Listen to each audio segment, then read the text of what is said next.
വൈക്കം ഉപജില്ലാ സ്കൂൾ കലോത്സവം ചുവട് 2024 തുടക്കം കുറിച്ചു. ചലച്ചിത്രതാരം ടിനി ടോം മുഖ്യാതിഥിയായി ചടങ്ങിൽ പങ്കെടുത്തു.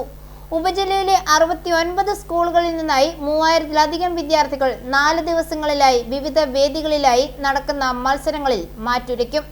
21 വൈകിട്ട് 5 സമാപന സമ്മേളനവും സമ്മാനദാനവും നടക്കും. വിദ്യാഭ്യാസത്തിന് മുൻപ് ഇല്ലാതിരുന്ന എല്ലാ സാഹചര്യങ്ങളും ഇന്ന് കുട്ടികൾക്ക് മുൻപിൽ ഉണ്ടെന്നും ലഭ്യമായ പാഠ്യവും പാഠ്യേതര വിഷയങ്ങളും വേണ്ട രീതിയിൽ ഉപയോഗപ്പെടുത്തിയാൽ കുട്ടികൾക്ക് ജീവിത വിജയം കൈവരിക്കാൻ കഴിയുമെന്നും ചലച്ചിത്രതാരം ടിനി ടോം അഭിപ്രായപ്പെട്ടു. ബ്രഹ്മമംഗലം HSS ആൻഡ് VHS സ്കൂളിൽ നടക്കുന്ന വൈക്കം ഉപജില്ലാ സ്കൂൾ കലോത്സവത്തിൽ മുഖ്യാതിഥിയായി പങ്കെടുത്ത് പ്രസംഗിക്കുകയായിരുന്നു അദ്ദേഹം.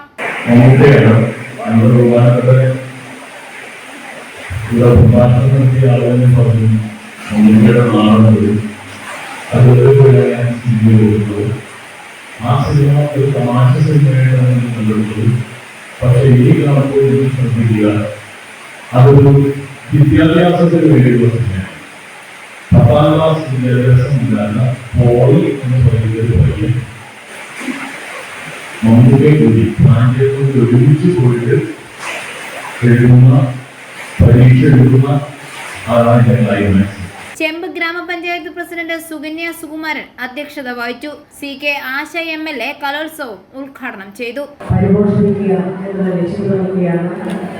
സ്കൂൾ യുവജനോത്സവം എല്ലാ വർഷവും നമ്മൾ ഏറ്റവും ഭംഗിയായ രീതിയിൽ നടത്തി വരുന്നു.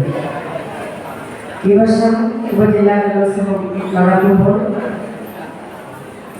നമ്മുടെ ഉപജില്ലയിലെ എല്ലാ സ്കൂളുകളിൽ നിന്നും ഉള്ള കുട്ടികൾ ഈ ഒരു യുവജനോത്സവത്തിൽ പങ്കെടുക്കുന്നുണ്ട് എന്നാണ് ഞാൻ മനസ്സിലാക്കുന്നത്.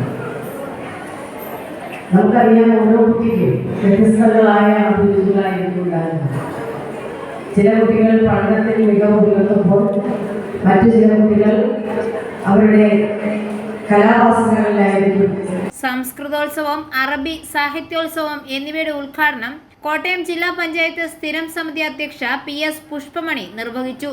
School manager TR Sugathan, ward member Ragini Gopi, സംഘാടക സമിതി ഭാരവാഹികൾ തുടങ്ങിയവർ പ്രസംഗിച്ചു. കലോത്സവത്തിന് മുന്നോടിയായി വൈക്കം ഉപജില്ലാ വിദ്യാഭ്യാസ ഓഫീസർ ജോളിമോൾ ഐസക് പതാക ഉയർത്തി. തുടർന്ന് ഭിന്നശേഷി കുട്ടികൾ നടത്തിയ കലാവിരുന്നും ശ്രദ്ധേയമായി.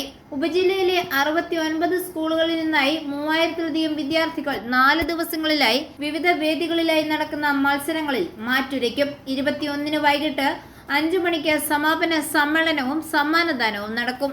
i4A ന്യൂസ്, പാല.